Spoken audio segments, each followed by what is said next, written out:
आप आपने MNIT से कॉलेज किया है, इतनी बड़ी डिग्री हासिल करी है, आप इंजीनियरिंग में अच्छा कर सकते थे, आप प्रशासन में क्यों आना चाहते हो? आप प्रशासन में आप जो है वो अपने इंजीनियरिंग का प्रशासन में कैसे यूज़ करोगे?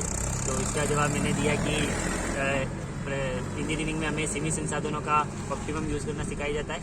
सर प्रशासन में भी सीमित संसाधन है, तो वहाँ पर मैं उनका अच्छे से अच्छा उनका उपयोग लेने की कोशिश करूँगा। दूसरा सर, इंजीनियरिंग में आने के बाद मैं टेक्नोलॉजी फ्रेंडली हुआ हूँ, जो मुझे ई गवर्नेंस में हेल्प करेगा। इसके बाद मैंने बोला कि एक और क्या बोला था कि सर इसमें इंजीनियरिंग में मैन तथा मशीनरी में कोऑर्डिनेशन भी सिखाया जाता है, तो वो भी सर मुझे प्रशासन में काम आएगा। तो पहला क्वेश्चन ये था। दूसरा क्वेश्चन क्या था जी? फिर उसके बाद दूसरा क्वेश्चन मुझसे पूछा गया कि अखबार पढ़ते हो क्या आप? तो मैंने कहा सर जी सर मैं अखबार पढ़ता हूँ। हालांकि शुरुआत में जब मैं गया था तो मुझसे ये पूछा गया कि अच्छा आप अजमेर कब आए? मैंने कहा सर मैं कल ही आया था। और अच्छा अभी किसके साथ आए? तो मैंने कहा कि सर मैं मामा जी के साथ आया था। फिर उन्होंने वो जो एक दूसरे मेंबर थे उन्होंने पूछा कि भाई इंजीनियरिंग वाला जो क्वेश्चन आपको पहले बताया, तो वो वाला क्वेश्चन पूछा था कि इंजीनियरिंग कैसे काम आएगी प्रशासन में। फिर उसके बाद मेरे से पूछा गया कि जो दैनिक अखबार आप पढ़ते हो, तो अखबार में आज आया है कि म्यूटेशन चल रहा है, तो ये म्यूटेशन क्या होता है?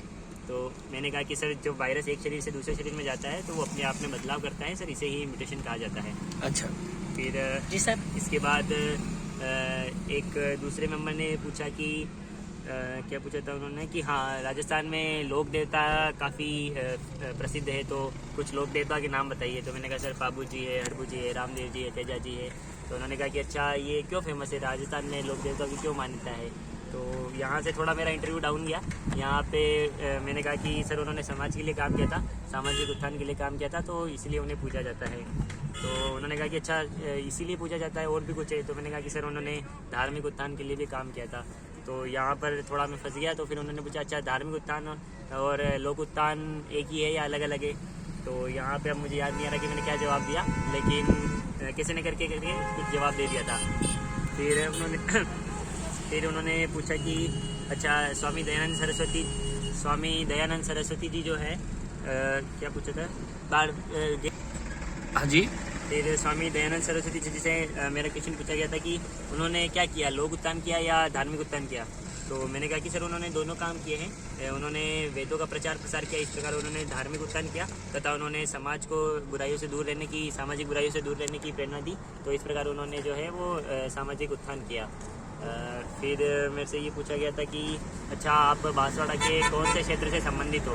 मैंने कहा सर मैं राजस्थान के कौन से क्षेत्र से संबंधित हो?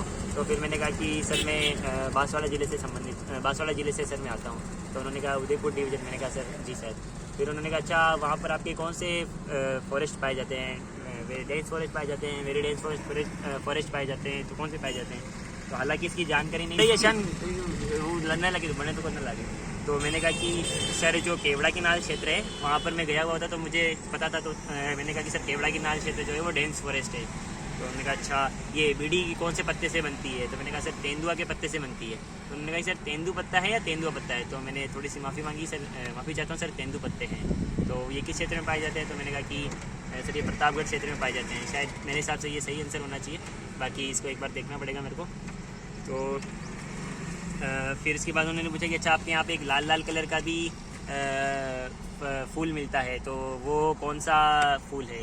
तो उसका मैंने न्यूज़ पढ़ी थी, अभी वहाँ पे उदयपुर में एक फ्लावर वैली के बनाने की भी योजना चल रही है, लेकिन मुझे उस टाइम उसका नाम याद नहीं आ रहा था। तो मैंने कहा कि सर मुझे अभी तो याद नहीं आ रहा है, किंतु सर अगर आप अनुमति दो तो मैं अनुमान लगाना चाहूँगा। तो इस प्रकार मैंने ये बोला था। फिर इसके बाद लास्ट में उन्होंने कहा कि सर अभी क्या कर रहे हो? तो मैंने कहा सर मैं अभी RS की प्रिपरेशन कर रहा हूँ, तथा साथ ही में मैं गोल्ड प्रोग्राम में भी मेरा सिलेक्शन हुआ है। तो गोल्ड प्रोग्राम चूँकि मुझे आता था, तो इसीलिए मैंने ये जानबूझ के बोला था कि ये गोल्ड प्रोग्राम है, ताकि मैं चाहता था कि अगर कोई क्वेश्चन यहाँ से पूछे तो पूछे, क्योंकि फिर मैं उनको उनके बारे में बताता। उन्होंने पूछा कि अच्छा ये गोल्ड प्रोग्राम क्या है? तो मैंने गोल्ड प्रोग्राम के बारे में सारी डिटेल्स बता दी। तो क्या होता है थोड़ा बताएंगे गोल्ड प्रोग्राम? गोल्ड प्रोग्राम में ये मिनिस्ट्री ऑफ ट्राइबल अफेयर्स और फेसबुक इंडिया का जॉइंट इनिशिएटिव है, जहाँ पर ट्राइबल यूथ को जो है वो डिजिटली लिटरेट किया जाएगा। फिर उन्होंने कहा अच्छा इसमें कोई पैसे मिलेंगे या ये फ्री है या वॉलंटरी है? तो मैंने कहा सर ये वॉलंटरी है, इसमें मैंने अप्लाई किया था, इसमें इस प्रकार मेरा सिलेक्शन हुआ था। तो उन्होंने कहा ठीक है, अच्छा इसमें आप क्या करोगे? तो मैंने कहा सर ये इसमें फेसबुक पेज है, फेसबुक ग्रुप्स है, डिजिटल मार्केटिंग है, इसके बारे में सर मैं लोगों को बताता हूँ। इसमें मुझे 2 मेंटीज दिए गए हैं, तो उसके बारे में मैं उनको समझाने की कोशिश करता हूँ कि ये इनको कैसे यूज़ करते हैं, क्या करते हैं, इस प्रकार से। फिर उन्होंने कहा ठीक है, अच्छा आपका इंटरव्यू कवर हो गया। फिर मैंने थैंक यू बोला और फिर मैं आ गया। तो लगभग कितना टाइम मिला आपको? लगभग ये 15 मिनट से थोड़ा ज़्यादा चला था मेरा इंटरव्यू, 15 मिनट से ज़्यादा चला था। अच्छा, और भी कोई इंटरव्यू देने वाले जो भाई लोग या जो भी इंटरव्यू देना जा रहे हैं, उनके लिए आप क्या कहना चाहेंगे? दिमाग को शांत रखें। वहाँ पर जाकर आपको पहले बिठाया जाएगा कुर्सी पे, तो 5-10 मिनट आपकी हालत ख़राब रहेगी। फिर जब बुलाया जाएगा तो इंटरव्यू बोर्ड बहुत ही आराम से आपसे बात करेगा। शुरुआत में 2-3 जनरल क्वेश्चन पूछेगा कि अच्छा आप आ गए हो, कहाँ से आए हो, वगैरह वगैरह। फिर आपसे थोड़े क्वेश्चन पूछे जाएंगे कि अच्छा आप क्यों आना चाहते हो RS वगैरह में। और थोड़ा सा एक पॉलिटी जरूर पढ़ के जाए, क्योंकि संगीता आर्या मैडम के बोर्ड में ऐसा देखा गया कि पॉलिटी से ज़्यादा क्वेश्चन आ रहे हैं। तो एक आप वो दे सकते हैं, जैसे अभी हाल ही में 48 जो CGI है उनका चयन हुआ है, रमन्ना जी, तो उसके बारे में शायद पूछ सकते हैं। तो एक वो देख सकते हो। आपका किन पॉलिटी एक बार जरूर देख के जाए, क्योंकि पॉलिटी में अगर आप मना करते हो तो थोड़ा अच्छा नहीं लगता है। पॉलिटी मतलब थोड़ा सा पता होना ही चाहिए था। अच्छा, आपको भी डर लगा था वहाँ पे? हाँ, मेरे को भी पॉलिटी में कुछ चीज़ें याद नहीं थी, हालांकि पढ़ी हुई है, लेकिन उस टाइम पे रिकॉल नहीं आ पाती है, तो इस कारण थोड़ा सा डर तो लगता ही है। तो ये कि एक बार आप थोड़ा सा फटाफट क्विक रिवीजन करके चले जाए तो ज़्यादा अच्छा है। वो तो सही है, लेकिन रिवीजन के अंदर भी ऐसा होता ना कि कौन सा क्वेश्चन कहाँ से पूछ ले, पता नहीं होता ना। हाँ, ये बात तो खैर है ही सही, लेकिन आप ऐसा करें कि करंट अफेयर्स में देखिए कि क्या चीज़ चल रही है। जैसे मैंने कहा कि अभी चीफ जस्टिस ऑफ इंडिया का जो है वो अगले उनका नॉमिनेशन क्या मतलब उनकी नियुक्ति होगी, तो वो कौन करता है, उनका उसका क्या प्रोसीजर है, उनके रिमूवल का क्या प्रोसीजर है। तो आप एक मतलब जो सुप्रीम कोर्ट से जो कॉलेजियम सिस्टम है वो क्या होता है, तो इस प्रकार से आप उससे रिलेटेड चीज़ें जरूर देख के चले जाए एक बार। क्योंकि करंट की न्यूज़ है सुबह सुबह, हाँ उनके पास जो है वो अखबार रखते हैं, सारे अखबार लगभग, जैसे राजस्थान पत्रिका और दैनिक भास्कर तो क्या है ही सही, पंजाब केसरी भी है, हिंदुस्तान टाइम्स भी है। तो एक बार सुबह सुबह का अखबार जरूर देख के जाए, ये आपको जरूर फायदा करेगा। अच्छा, और कुछ कहना चाहेंगे आप?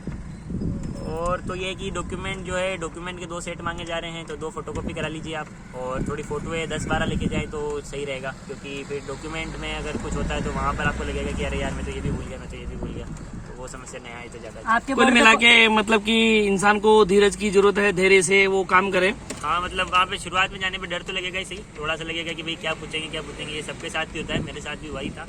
लेकिन बोर्ड पे जाने के बाद आपको रिलैक्स फील होगा, ऐसा कोई समस्या नहीं होगा। मतलब धैर्य की परीक्षा मेन परीक्षा होती है। बोर्ड कोऑपरेटिव था, बोर्ड अच्छा था, भूपेंद्र सर का बोर्ड बहुत अच्छा था। बाकी दूसरे बोर्ड का तो पता नहीं मेरे को, लेकिन उनका। अच्छा, आपका बोर्ड भूपेंद्र सर का बोर्ड था? हाँ जी। अच्छा, आप उनके बोर्ड में गए थे? हाँ जी। अच्छा, ठीक है सर। ओके, थैंक यू, धन्यवाद। आपके बोर्ड में